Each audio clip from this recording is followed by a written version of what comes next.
इस mini lecture में हम आपको ये बताएंगे कि आपसे हमारा एक्सपेक्टेशन क्या होगा। सबसे पहले आप ये ध्यान में रखिए कि आप इसके बाद स्कूल स्टूडेंट नहीं है, आप एक यूनिवर्सिटी ज्वाइन किए हो, वो भी एक प्रोफेशनल कोर्स के लिए। इसलिए हम ये उम्मीद करते हैं कि आप प्रोफेशनल बिहेवियर दिखाइए अपने टीचर्स के साथ, अपने फ्रेंड्स के साथ। प्रोफेशनल रहे, खास कर कम्युनिकेशन में, रिस्पेक्ट में। दूसरी चीज़, आप इस यूनिवर्सिटी में आने के बाद आप ऐसे नॉलेज पाकर अपने आप को प्राउड कीजिए, अपना पेरेंट्स का नाम रोशन कीजिए और लास्ट करके ग्राफिकेरा का नाम आपके वजह से रोशन होगा।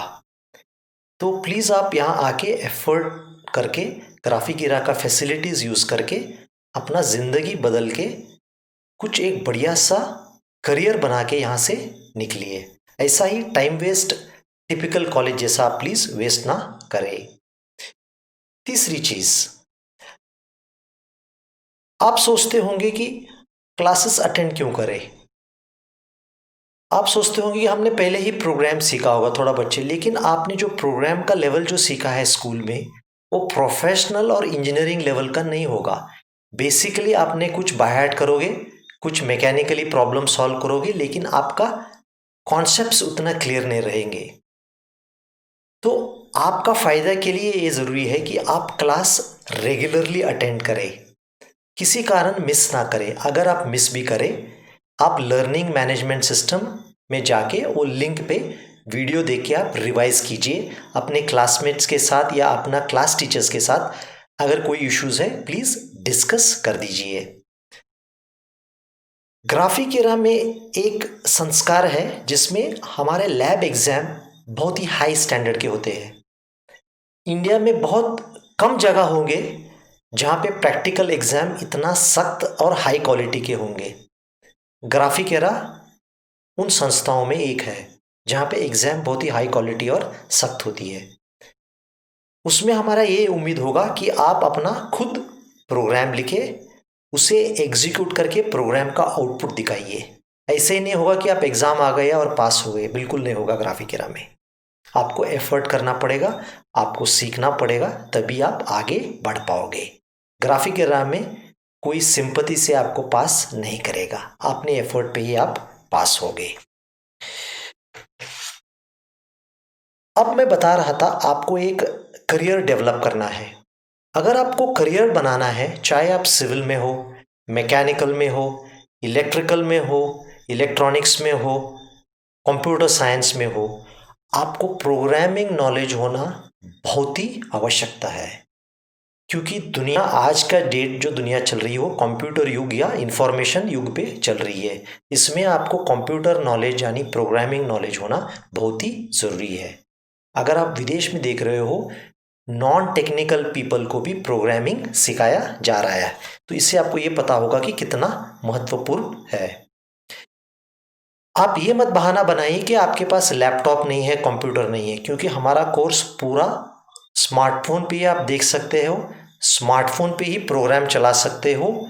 और मैं ये आपको रिक्वेस्ट करूँगा कि प्लीज़ आप हर कोड को आप टाइप कीजिए, प्रोग्राम को रन कीजिए, समझने की कोशिश कीजिए, तभी आप अच्छे प्रोग्रामर बनोगे और तभी आपका करियर कंप्यूटर साइंस या उस रिलेटेड फील्ड में अच्छा स्कोप बनेगा। आप क्लास या इस कोर्स में कुछ सारे इश्यूज हो सकते हैं, हमें आपके इश्यूज क्या हुए हमें पता नहीं है।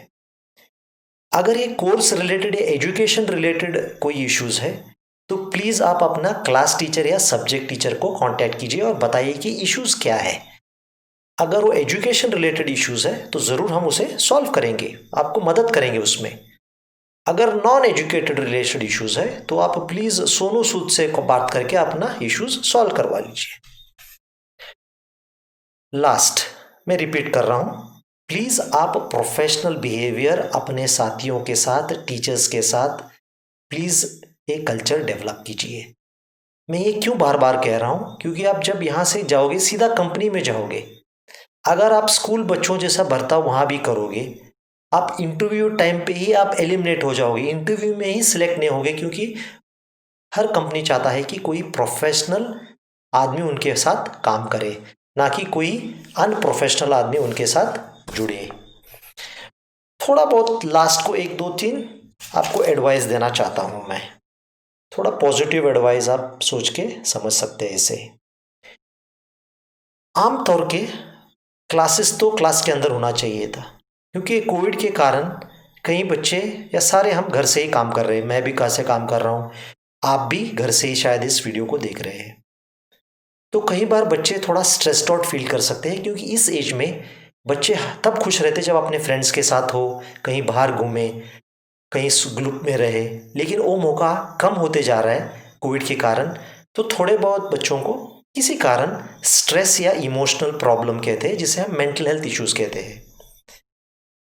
अगर आपको कोई मेंटल हेल्थ इश्यूज, स्ट्रेस का प्रॉब्लम है, प्लीज़ इसे मत छिपाइए। आप अपने टीचर या पेरेंट्स से तुरंत रेज कीजिए ताकि आपको मदद मिले। मेंटल हेल्थ इश्यूज के बारे में आपको बुरा लगना या उसे शर्मनाक होना कोई कारण नहीं है। जैसे अंग्रेजी में कहा जाता है, mental health is not something that you should be ashamed of. ठीक है, सारे लोगों को होते हैं, और मैं ऐसे काउंसलरों को जाता हूँ जो कह रहे हैं आजकल कोविड के कारण काफ़ी स्टूडेंट्स अंडर स्ट्रेस आ जाते हैं, क्योंकि सोशल लाइफ नहीं है। तो प्लीज़ अगर आपको कोई इमोशनल प्रॉब्लम हो, मेंटल हेल्थ प्रॉब्लम हो, आइदर अपने पेरेंट्स या किसी रिस्पेक्टिव गार्डियन या हमारे टीचर से रेज कीजिए, ताकि उसे एड्रेस किया जा सकता है या कहीं पे कनेक्ट किया जा सकता है। उसे छिपाइए मत, वो छिपने से नहीं जाएगा, वो हाईली ट्रीटेबल है बिना दवाई के द्वारा। तो ठीक है, प्लीज़ कीजिए। लास्ट बट लीस्ट, मैं ऐसे बता रहा हूँ क्योंकि मैं देख रहा था कि एक कम से कम 2 हफ्ता 4 हफ्ता न्यूज़ में यही चल रहा है, सब्सटेंस अब्यूज़, नशीली पदार्थों के पीछे। तो बच्चे काफ़ी रोल मॉडल्स रखते हैं। जब रोल मॉडल ही बिहेवियर सही नहीं रखते, तो बच्चे उनसे इम्प्रेस होना काफ़ी चांसेस है। तो प्लीज़ जब अपनी ज़िंदगी आता है आपके सामने, प्लीज़ आप नशीले पदार्थ, शराब और जो भी हानिकारक वस्तु है, बिल्कुल आप उसे ना कहिए। फ्रेंड्स के दबाव में आके आप नशीली पदार्थ या हानिकारक पदार्थ में शामिल मत हो जाइए। It is not worth it. आपका लाइफ तो बर्बाद होगा, लेकिन आपका पेरेंट्स नर्क से गुजरेंगे। तो प्लीज़ आप, मेरा हम्बल रिक्वेस्ट है, उससे दूर रहिए। कॉलेज लाइफ एंजॉय कीजिए, फ्रेंड्स के साथ रहिए, खेलिए कूदिए, पढ़ाई भी कीजिए, लेकिन हानिकारक सब्सटेंस अब्यूज से आप प्लीज़ बिल्कुल दूर रहिए।